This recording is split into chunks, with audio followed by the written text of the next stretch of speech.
नमस्कार दोस्तों, moonlight finance में आपका स्वागत है। आज हम बात करेंगे तेजस नेटवर्क्स के बारे में। इसके जो क्वार्टर फोर के रिजल्ट्स आए हैं, एकदम तोड़ फोड़ रिजल्ट्स हैं। स्टेलर परफॉर्मेंस रही है, कंपनी प्रॉफिटेबल हो गई है और बहुत ही अच्छी ग्रोथ फोरकास्ट लग रही है। ऑर्डर बुक बहुत ही सॉलिड लग रही है। स्टॉक थोड़ा चल भी गया है पिछले 2 दिनों में। तो क्या ये सही समय हो सकता है इसको खरीदने का? चलिए चर्चा शुरू करते हैं।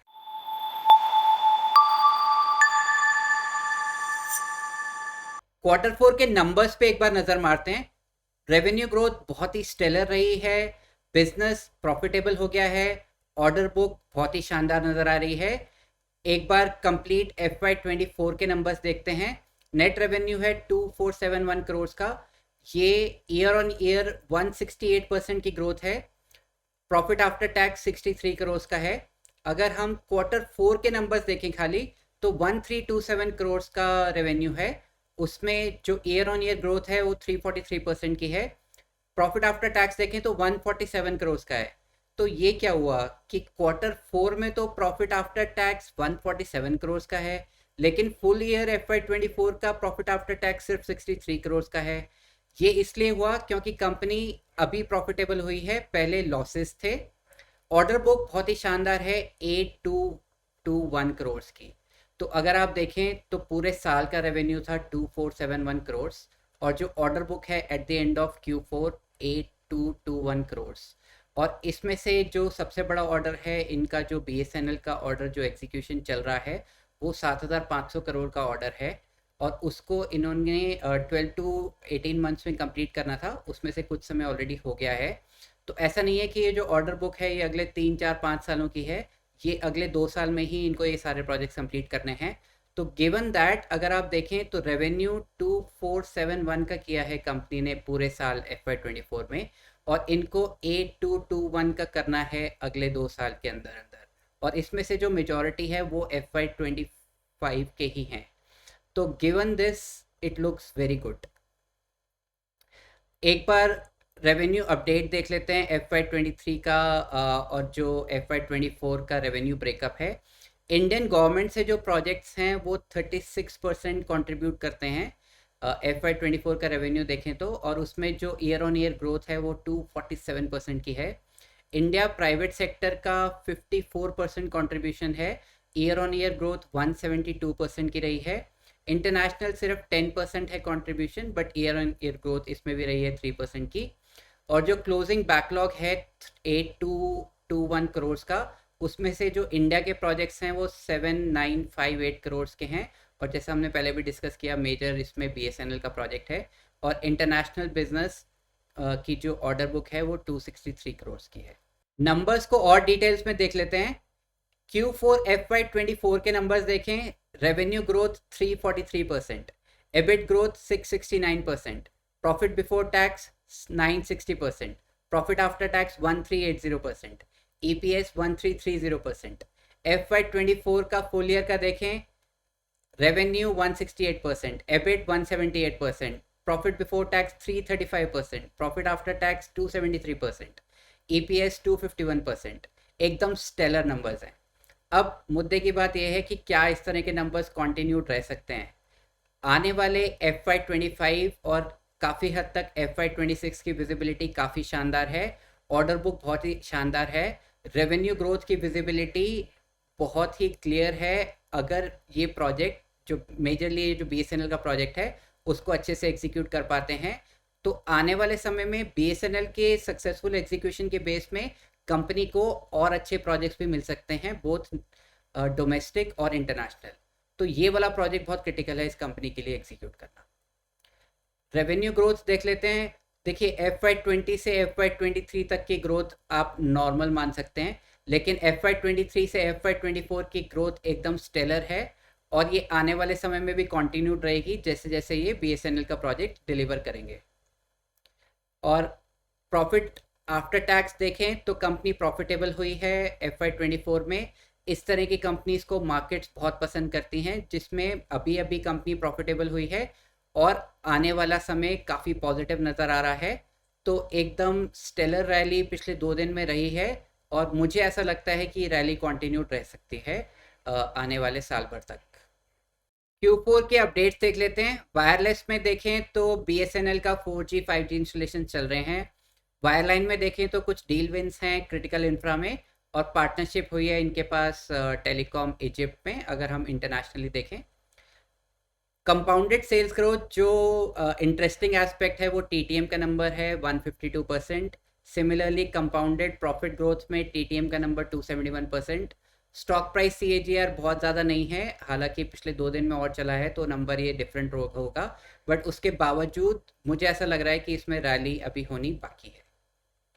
हाई ग्रोथ सेगमेंट्स में है, अगर आप टोटल एड्रेसेबल मार्केट देखें वायरलेस का और वायरलाइन का, टेलीकॉम क्षेत्र में बहुत ही ज़्यादा बड़ी अपॉर्चुनिटी है। इसके अलावा और भी क्षेत्र हैं जिसको हम डिस्कस करेंगे। मेक इन इंडिया का गवर्नमेंट का बहुत ज़्यादा पुश है, इस तरह की कंपनीज को काफ़ी सपोर्ट मिलता है गवर्नमेंट से।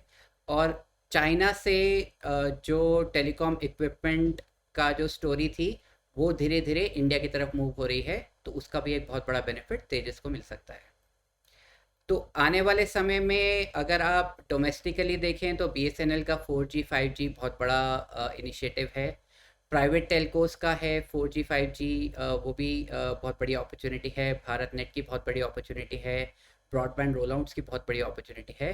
सिमिलरली अगर आप ग्लोबली देखें तो डिजिटल डिवाइड काफ़ी है, वहाँ पे काफ़ी अच्छी अपॉर्चुनिटीज़ हैं। Replacement market 4G 5G in Africa, utility modernisation, तो ये सारे क्षेत्रों में अपॉर्चुनिटी साइज ओवरऑल बहुत बड़ा है। जो तेजस को ये देखना होगा कि तेजस इसमें से कितना शेयर ले पाता है, लेकिन अगर ये BSNL का प्रोजेक्ट बहुत अच्छे से एग्जीक्यूट कर पाते हैं तो ये अपनी कैपेबिलिटी को अच्छे से डेमोन्स्ट्रेट कर पाएंगे और आने वाले टाइम पे इनको अच्छे ऑर्डर्स मिल सकते हैं। एक बार की हाइलाइट्स फिर से डिस्कस कर लेते हैं। FY24 कंपनी के लिए एक माइलस्टोन ईयर रहा है। रेवेन्यू ग्रोथ बहुत ही शानदार रही है, प्रॉफिटेबल हो गई है कंपनी। ग्रोथ सारे प्रोडक्ट सेगमेंट्स में है, स्पेशली वायरलेस में। सक्सेसफुल एंट्री हुई है 2 लार्ज प्रोडक्ट टेक्नोलॉजी सेगमेंट्स में, 4G 5G रैन में और सर्विस प्रोवाइडर स्विचिंग राउटिंग में। इसके अलावा जो करंट प्रोजेक्ट है जो एग्जीक्यूट कर रहे हैं वो लार्जेस्ट एवर नेटवर्क है build in India with indigenous technology, मतलब सारा टेक्नोलॉजी तेजस का है, जिसमें 4G 5G रैन, राउटर्स और सैटेलाइट ट्रांसपॉन्डर्स सभी कुछ इंक्लूडेड है। तो ये एक बहुत ही माइलस्टोन प्रोजेक्ट हो सकता है तेजस की हिस्ट्री के लिए और इंडिया की make in India growth story के लिए। 42% हेडकाउंट एडिशन रहा है, मेनली R&D में, मैन्युफैक्चरिंग में, सेल्स और सपोर्ट में। अब देखिए इतने बड़े प्रोजेक्ट को एग्जीक्यूट करने के लिए हेडकाउंट एडिशन तो ज़रूरी है ही, लेकिन चैलेंज इसमें ये है कि आप एक बार हेडकाउंट इंक्रीज कर लेते हो तो आपको सस्टेनेबल बेसिस पे नए प्रोजेक्ट्स चाहिए होते हैं, ताकि आप उस हेडकाउंट की कॉस्ट को सस्टेन कर पाओ कंफर्टेबली। तो ये इम्पॉर्टेंट होगा इस कंपनी के लिए कि अपनी ऑर्डर बुक को बनाए रखें और नए प्रोजेक्ट्स को बैक करते रहें। तो ये एक पैरामीटर होगा जो हमें रेगुलर बेसिस पे ट्रैक करना होगा। मेजर केपेक्स रहा है investments in R&D and manufacturing में, तो इस क्षेत्र में भी कंपनी काफ़ी स्पेंड कर रही है। स्टॉक प्राइस की मूवमेंट देख लें तो कुछ खास नहीं था, बट पिछले 2 दिन में अगर आप देखें तो स्टॉक करीब 40% तक चल चुका है। बट मेरा ऐसा अनुमान है, हालांकि ये कोई फॉरवर्ड लुकिंग स्टेटमेंट नहीं है, बट मुझे ऐसा लग रहा है कि ग्रोथ कंटिन्यूड रह सकती है। आप अपना स्टडी कर सकते हैं। क्या इसमें मेजर रिस्क हो सकते हैं? अभी जो majority of the order book है वो BSNL का प्रोजेक्ट है, तो ये प्रोजेक्ट बहुत क्रिटिकल है कंपनी की क्रेडिबिलिटी के लिए और कंपनी के फ्यूचर प्रोजेक्ट्स के लिए। कोई भी इशू आता है इस पर्टिकुलर प्रोजेक्ट में, डिप्लॉयमेंट में, टाइमली एग्जीक्यूशन में, या किसी भी तरह की दिक्कत आती है सप्लायर की साइड से, तो काफ़ी बड़ा सेटबैक हो सकता है कंपनी के लिए। तो अभी की जो एक्साइटमेंट है वो इस प्रोजेक्ट को लेके है, और अगर इस प्रोजेक्ट में ही कुछ हो जाता है तो जिस स्पीड से स्टॉक प्राइस चढ़ा है तो वो थोड़ा नीचे भी आ सकता है। अगर कंपनी बिग टिकट प्रोजेक्ट्स लगातार बैक करती रहती है, सक्सेसफुली प्रोजेक्ट्स को, बड़े प्रोजेक्ट्स को एग्जीक्यूट कर पाती है, डिलीवरी कैपेबिलिटी दिखा पाती है और रेगुलर बेसिस पे अच्छा काम करती है, तो डेफिनेटली काफ़ी अच्छे प्रॉस्पेक्ट्स हो सकते हैं इस स्टॉक के over the long term. But current visibility next 2 years के लिए काफ़ी अच्छी नज़र आ रही है। स्टॉक करीब 40% चल गया है पिछले 2 दिन में। तो ये भी एक थोड़ा सा देखना होगा कि हो सकता है नियर टर्म में किसी भी कारण से स्टॉक में करेक्शन पॉसिबल है। इससे पहले मेरे व्यू पे आए, वीडियो को लाइक कर दीजिए, चैनल में नए हैं तो चैनल को सब्सक्राइब कर दीजिए। हम जो भी डिस्कशन कर रहे हैं सिर्फ एजुकेशनल पर्पसेस के लिए है। अगर आप कोई भी इन्वेस्टमेंट डिसीजन लेना चाहते हैं, अपने एडवाइज़र से कंसल्ट करके अपना ड्यू डिलिजेंस करके लीजिएगा। ये कोई बाय या सेल रिकमेंडेशन नहीं है। तेजस नेटवर्क्स अगर आप ब्रॉड लेवल पे समझें तो एक टाटा ग्रुप की कंपनी है जिससे एक ट्रस्ट फैक्टर आता है। डिज़ाइन करती है, मैन्युफैक्चर करती है high performance wireline and wireless networking products telecom service providers के लिए, इंटरनेट सर्विस प्रोवाइडर्स के लिए, यूटिलिटीज़, डिफेंस, गवर्नमेंट एंटिटीज़ के लिए। और जो पोटेंशियल है वो ओवर 75 कंट्रीज़ है। एक टाटा की छोटी कंपनी होने का फ़ायदा ये है कि टाटा की बड़ी कंपनीज आपको सपोर्ट करती हैं, आपको रेफरेंस देती हैं। तो ये वाला जो बीएसएनएल का मेजर प्रोजेक्ट तेजस एग्जीक्यूट कर रहा है, उसमें टीसीएस का काफ़ी सपोर्ट मिला है उसको। गवर्नमेंट का काफ़ी सपोर्ट है और एम्फेसिस है मेक इन इंडिया में। लार्ज स्पेंड हो रहे हैं बीएसएनएल की तरफ से, भारत नेट की तरफ से, रेलवेज़ की तरफ से। और ये इंडिया का largest ever network being built with in India execute कर रहे हैं। बीएसएनएल का प्रोजेक्ट अलोन 7,500 करोड़ का है, जिसको इन्होंने 18 महीने के अंदर कंप्लीट करना है। उसमें से कुछ समय ऑलरेडी हो गया है। 3 साल के बाद मेंटेनेंस फेज किक ऑफ होगा, वो भी एक्सपेक्टेड है अराउंड 7,000 करोड़ का होगा, वो करीब 9 साल तक चलेगा। इन एडिशन बीएसएनएल के साथ ही इनको और भी प्रोजेक्ट्स मिलने हैं जिसमें 5G रोल आउट और कुछ सर्विसेज इनको और करनी है। तो ये साइज और बढ़ सकता है, बीएसएनएल के साथ ही अपॉर्चुनिटी साइज काफ़ी बड़ा है। इन Q4 Tejas has supplied equipments for 10,000 sites in BSNL. तो इनको करीब 1 लाख साइट करनी है, जिसमें से 10,000 ये ऑलरेडी कर चुके हैं और 90,000 इनको FY25 में मेजॉरिटी इनको कंप्लीट करना ही है।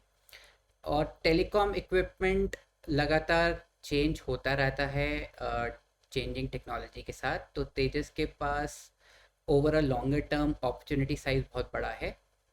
इनको मेक इन इंडिया कैटेगरी में अवार्ड भी मिला है रिसेंटली। पीएलआई स्कीम से इनको 32.66 करोड़ का इंसेंटिव भी मिला है। गवर्नमेंट का काफ़ी सपोर्ट रहता है इस तरह की कंपनीज को।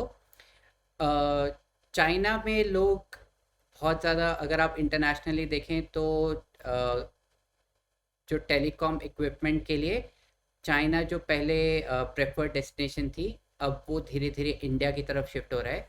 तो उस कारण से भी इस कंपनी को काफ़ी फ़ायदा हो सकता है। मैनेजमेंट बहुत पॉजिटिव साउंड कर रही है, चाहे वो बीएसएनएल प्रोजेक्ट के एग्जीक्यूशन की बात हो या फ्यूचर ग्रोथ पोटेंशियल की बात हो। End to end telecom network बनाने की भी कैपेबिलिटी है तेजस के पास। स्टॉक काफ़ी रैली कर चुका है, करीब 40% चल चुका है इन लास्ट 2 डेज। बट मुझे ऐसा लगता है, हालांकि मैं गलत भी हो सकता हूँ, मुझे ऐसा लगता है कि आने वाले 1 डेढ़ साल में ये स्टॉक बहुत अच्छा करने वाला है। अगर ये अगले 2 साल में डबल नहीं हुआ तो मुझे काफ़ी डिसअपॉइंटमेंट होगी। ये सिर्फ मेरा व्यू है और मैं गलत भी हो सकता हूँ। तो आप अपना ड्यू डिलिजेंस करके अपने एडवाइज़र से कंसल्ट करके इसको डिटेल में स्टडी कीजिएगा। ये एक ऐसा स्टॉक है जो आपके रडार पे रहना चाहिए। आपका क्या व्यू है इसको लेके, प्लीज़ कमेंट में लिख के बताइए। Happy investing, see you in the next video. अगर आपको ये वीडियो पसंद आया तो आप इसको लाइक कीजिए और इसी तरह के यूज़फुल वीडियोस के लिए चैनल को सब्सक्राइब कीजिए।